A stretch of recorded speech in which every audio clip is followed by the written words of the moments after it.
May it please Madam Chief Justice, Deputy Chief Justice, and other members of the court. My name is Kibe Mungai, appearing with Ms. Wairi Mukeru for Julia Nyokafi-Shege and 3 others. First of all, let me say that I'm very happy to be responding last, and particularly to have had that very good presentation by my long-term friend, Mr. Okiya Mtata.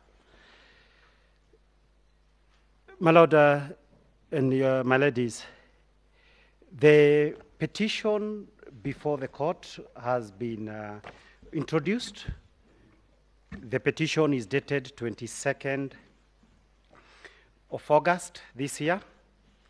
It is supported by 2 affidavits, an affidavit sworn on 22nd of August by Julia Shege, and a further affidavit that she swore on 28th of August, 2022. We have done submissions which were filed on the 30th of August, 2022. That is when they were stamped. And we have also done a bundle of authorities as required.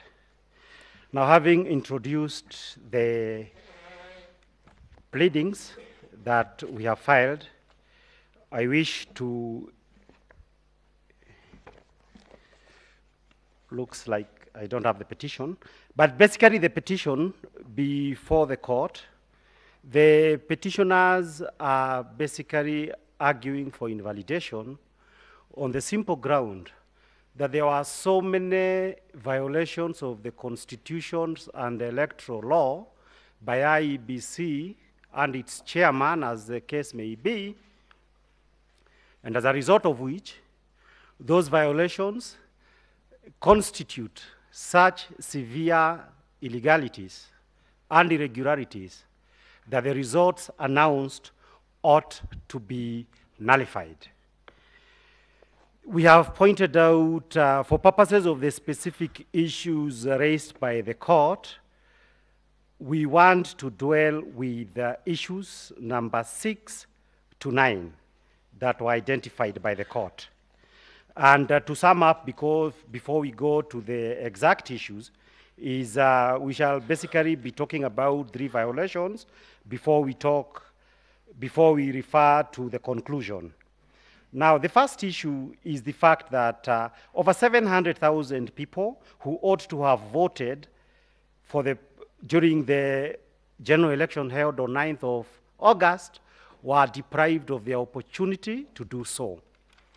Number 2, we shall be arguing that the 3rd respondent, that is the commission, contravened or violated its duty of accountability, transparency, and public participation during the 4 stages that we shall shortly be outlining, and in a manner that it declared the results of the presidential election. The 3rd issue that we shall be referring to is the fact that the 3rd and 4th respondents violated the procedure set out in Article 138 of the Constitution in discharging their mandate of tallying and verifying the vote at the Bomas of Kenya. I start with issue number 1. The constitutional basis for issue number 1 is Article 38 and 138A of the Constitution. And in this, we are referring to the number of people, 700,000 by our count, who ought to have voted and were deprived of the opportunity to vote. Now, what is a complaint? The complaint, members of the court, is laid out at paragraphs 56 to 60 of the petition, paragraphs 56 to 60 of the Constitution. And the supporting evidence is laid out in paragraphs 24 to 28 of the supporting affidavit sworn on 22nd of August, 2022. The long and short of those paragraphs is that the petitioners are basically saying that under by virtue of Article 1 of the Constitution, the people's sovereignty is exercised in Kenya by two major methods: through voting, and collectively we only exercise that right during a presidential elections. And number two, by voting in a referendum. Now, under Article 38, it is expected that the right to vote for a candidate of your choice is recognized. The same way under Article 138(3)(a) of the Constitution, voting at a place appointed by the IEBC by all persons eligible to vote. Now, on that basis, Regulation 90 of the Elections General Regulations Act, General Regulations 2012, were done under the Elections Act. Regulations 90 provides, is a short provision that I need to read, that the Commission may make provisions for the voting by election officials, observers, patients admitted in hospital, older members of the societies, members of the defense and security forces on duty, prisoners and nomadic pastoralists, and other persons who by reasons of any special need, including disability, are unable to access a polling station. 2, the Commission may from time to time publish notices on the manner and procedure of the conduct of special voting, and such notices shall be read as part of these regulations. So the long and short of it, but I want to tie up with the facts, in paragraphs 50, the petitioner say no such notices were issued with regard to the persons in contentions in this particular contest. Who are those persons? Those persons include at least 500,000 elections officials. They include at least 180,000 members of the security forces. It includes those people who are in hospitals and others who may not be in hospital. But they are placed in such circumstances that special arrangements ought to have been done to ensure that they were able to exercise their rights under Article 1 and Article 38 of the Constitution. Now, why have we chosen the figure 700? The figure 700, as you will see from the affidavit, has been chosen for the simple reason that there should be no contentions about it. These figures, these are elections officials. The IEBC chairman is quoted in the newspaper report that is attached to that affidavit, in fact confirming that indeed all this number of peoples will be engaged during the election day. Their engagement during the elections day follows up of necessity and in the nature of their duty that starts at earlier than 6 a.m. and ends long past the counting period, that those are the people envisaged under Regulation 90, that special arrangements to ensure that they vote would be made. It is not denied, in the face of how these complaints being made, that those arrangements, in fact, were not made by the Commission. Now, it is important to point out these regulations were made in the year 2012. Of course, it is interesting to know, faced by these complaints, how did Chebukati answer them? He answered them in his affidavit by first of all saying, prisoners were allowed to vote under Regulations 90. He says diaspora Kenyans were allowed to vote under Regulation 90. And he also says very old people and sick people would be first on queue, and so such instructions were issued to ensure that those kind of people would vote first with a little bit more convenience than others. But, Your Lordships, it is important to note that when it comes, for example, that prisoners voted, prisoners have been voting in Kenya in the presidential elections, not so much because IEBC has been complying with the law, but because I believe it was Judge Lenaola, when he was at the High Court, made an order first that prisoners to vote in the presidential elections, and number two, in the referendum. And that was done. Even the reasons why diaspora voters vote in Kenya is again because of another subsequent court decision. So that where we stand today, for purposes of Regulation 90, IEBC cannot give a single instance that in support of ensuring that as many Kenyans as possible will vote for the presidents of Kenya and exercise their rights to franchise has ever done anything. There is no evidence of that. Now, during the preparation of this petition and afterwards, for purposes of these kinds of violations of the right to franchise, it is a very serious thing across the world, because as many of us are entitled, and that is why even this right was given to prisoners, to ensure that we vote. You find in very many other countries where elections have been nullified because of the issue of franchise, but you do not have a single instance, at least to the best of my knowledge, that this has ever happened in Kenya. And this could probably explain why, even after the Constitution is clear on this issue, that facilitations be made to ensure as many people as possible, and those in special circumstances, those arrangements have never been done by IEBC. It is my submissions that, given the results that were declared on the 15th of August this year, voting by up to 700,000 voters, even if that was adjusted, how many of them could have been registered and how many of them could actually have voted to the actual averages, you would still have arrived at a very big figure of more than 300,000 that directly and on account of non-compliance with an express provision of the law were unable to vote. Did the failure to make that accommodation, those arrangements to ensure those people voted affect the results of the elections? Undeniably.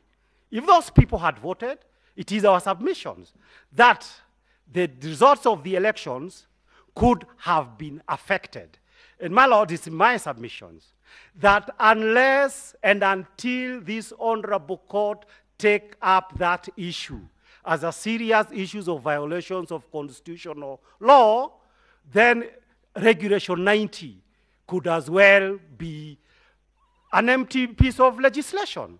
And therefore, part of the enforcement of ensuring that the universality, that the free franchise and universality of it is respected would be to ensure that a very serious elections was violated on its account. And it is on that reason that when we read our submissions, we are urging the court to do exactly that. Issue number 2 has got everything to do with the fact that the duty of accountability and verification, as we had said, was violated at various stages. It is my submissions that there are at least 4 stages in which this happened. Number 1, stage 1 ordinarily occurs the stage between 20th, the election period. A Gazette notice was issued on 20th of January to signify the commencement of the election period.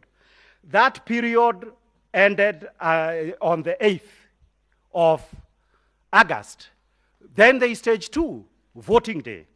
Then there is stage 3, which is a 7 days period under the procedure set out under Article 138 of the Constitution. Stage 4, in my submission for purposes of the presidential election, it is the 21 days period under Article 40 of the Constitutions that you are dealing with right now. Now, what are the stages at stage 1?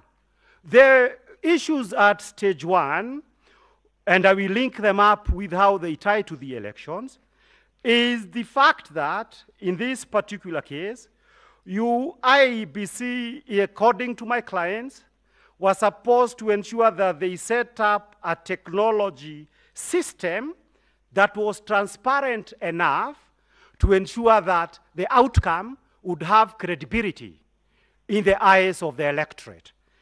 The one single issue that we have pointed out for purposes of that in an elections where you've said you have recognized voters using KIMS-KIT, it has been recorded, it is our submissions, that on day 1, in their affidavit, they say 6 hours, that at least 6 hours after the conclusions of voting, Kenyans ought to have known what many people voted electronically and using any other complementary system of voting.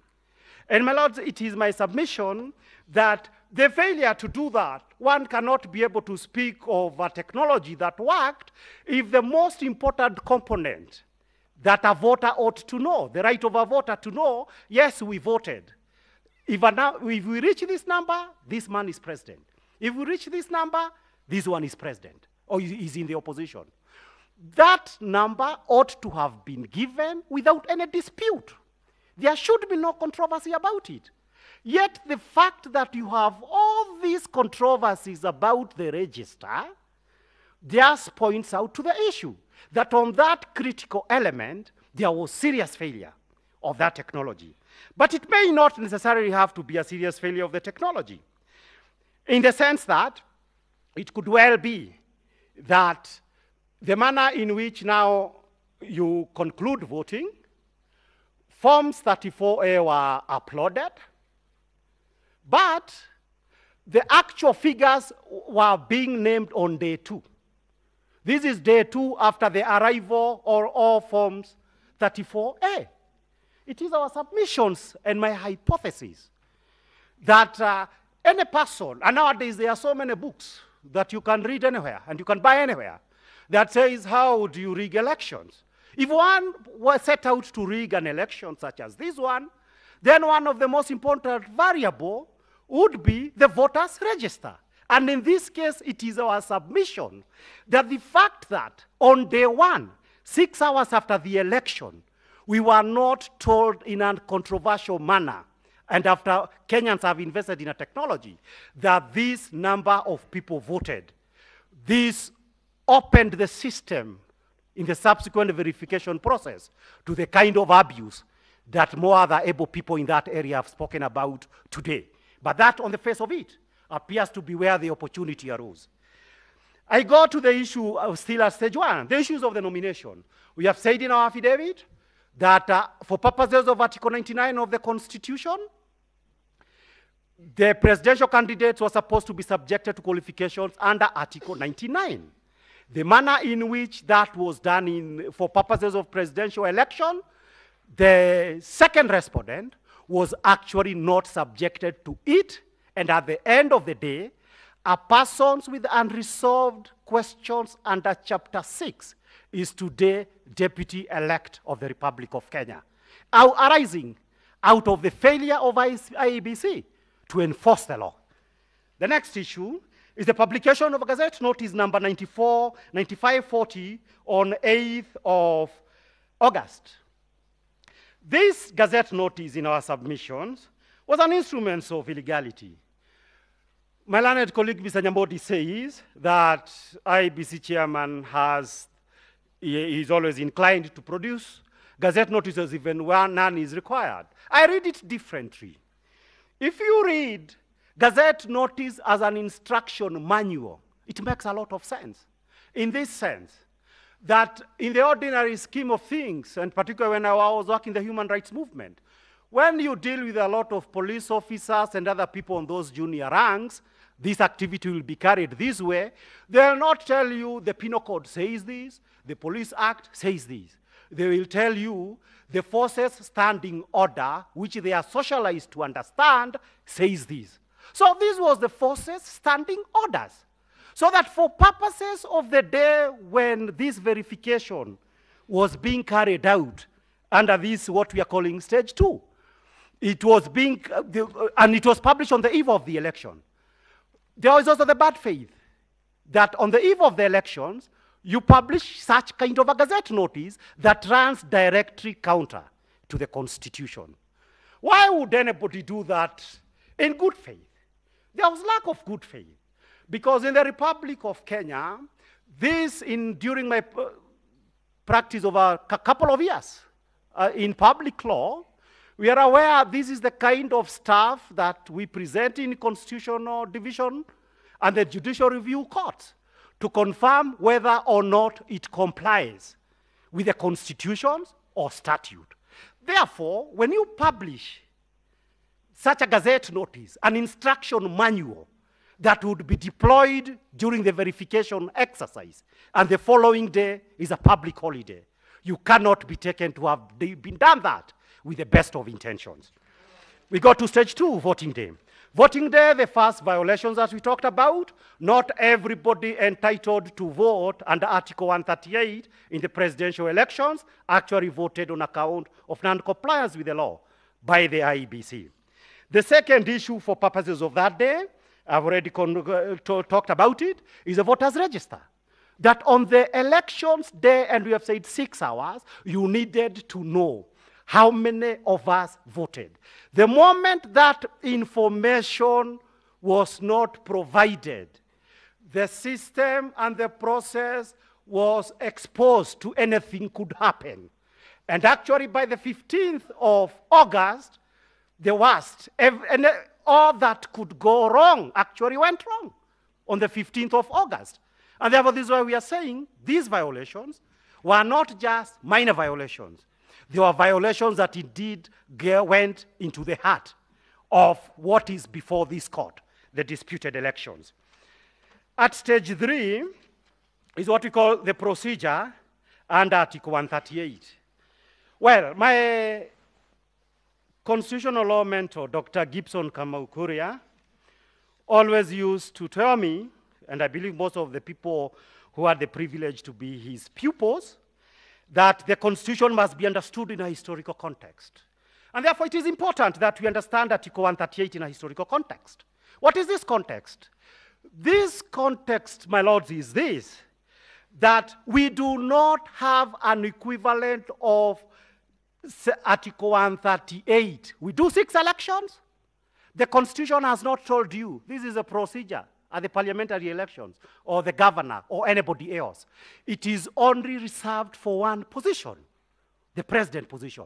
The procedure at the presidential elections. And this was to leave no room of doubt that this is how in which the verification process ought to be carried about. My lords, the process after we vote in a presidential elections, I first voted in 1992. And since that year, the first multi-party elections, after voting, of course in Kenya they tell you, vote, go home, watch it on television. You will get to know the outcome.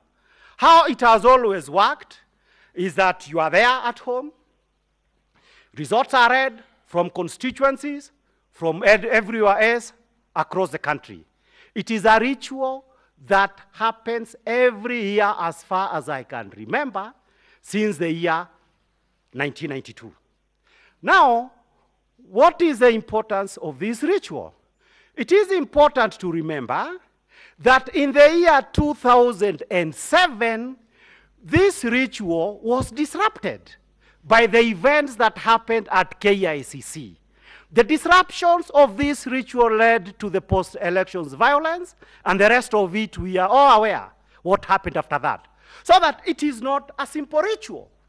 And so that in the year 2010, when the Constitution was written, it provided for a sections and 7 days and a procedure, setting out in no uncertain terms, this is how after people vote for their president, we are going to process the issues. So that the Constitution having dealt with that issue again as that historical background, you cannot have a situation where subversion through a gazette notice is tried to be effected. That would be treason in every sense of the word. I go to the issue of what's the importance of the ritual. To the winner of an election, this ritual that we saw in this constituency, what you got in my neighborhood, is very important.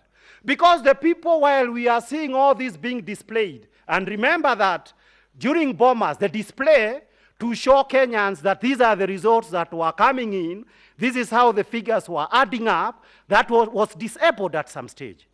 So that what effectively this meant, that the true purpose of Article 138 ends up being defeated. Defeated in the sense that for the winner goes and declares that I had the most numbers in accordance to Chebukati. And the loser, everybody else says, I do not know how you got those numbers. I actually thought I had more than you had. This is what was tried to be prevented.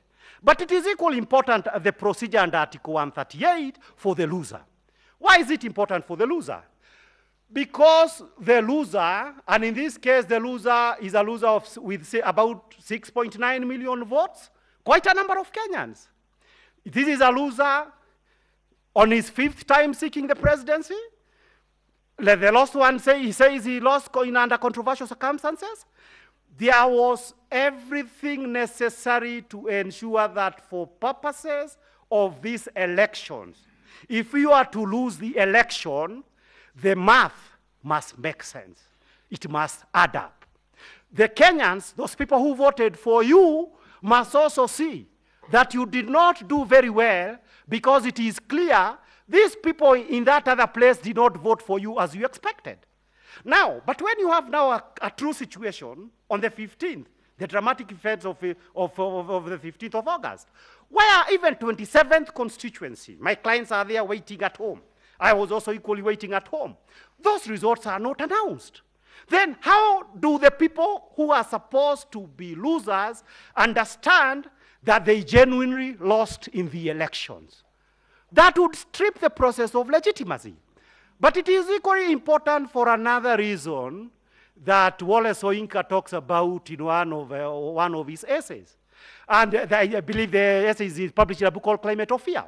And Wallace Soyinka, in an essay titled The Quest for Human Dignity, says that in war, it is important that those who lose a war should not be stripped of their dignity. And basically what this means is this, that even after losing war, you are not stripped naked in the sense that you are told you lost half of your country, but you must be left with the other half. That is if you are in the Russia-Ukrainian kind of situation. That is the whole idea, that nobody should lose absolutely. And when the Constitution talks about fairness, about transparency, it is to enable that this is processed in a manner that everybody else would be able to understand and to process the victory or to process the loss, if it turns out that it was a loss. Now, we go to the issue number 4. I wish I could say more. I'm just trying to watch myself. Stage number 4, the final issue is the Supreme Court issue. We served Chebukati with our affidavit. And I would not say he's arrogant, because that may not be a permitted language. But the language that he used is one that shows lack of remorse. You will read the affidavit. On the issue of, why didn't you make arrangements for everybody to vote? We were talking about specific people, election officials. Then he says, oh, prisoners voted, diaspora's people voted, and all these other people voted. Now, that was not the issue. I think they are needed, and this is accountability to the Supreme Court. And that is the design of the Constitution. That now that a violation has been committed, what do you have to tell the court about it? You could not even say it was an oversight. The next one I will recommend to the next chair to ensure it is done. There was no such thing. Then we go to the next issue. In our affidavit, the third petitioner says, I was disturbed about the events of 15th, because in the morning of 15th at around 7:30 a.m., I was shown some text that seemed to show the results that now are being announced later. Why was it disturbed? Because at that time, votes were still being counted. People are being told in constituency A, this is what people got. How does Chebukati react to that? Oh, everybody with a good calculator could have downloaded these forms 34A and calculated. Now, Kenya is a country with extremely low digital literacy. To say, and when such a thing that would cause concern, that there was a problem, and you say this information was readily available, leaves a lot to be desired on the part of a public officer. I start with finishing with the issue of legitimacy. It is important that winners should have legitimacy. And it is also important that the losers also should be treated with dignity. When we read the affidavit of Honorable William Ruto, he says, oh, so many people, why are you pretending that you are acting for all Kenyans. So many people agree with my victory. But it is also equally true, so many other Kenyans don't agree with it. And therefore, in a constitutional democracy, as I conclude, it is absolutely important that when you win, and Article 38 says you win it this way, it must be confirmed.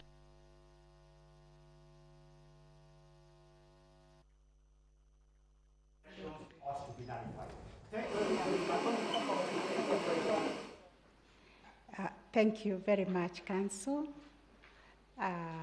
We would like to take the submissions by, I think, 4 respondents.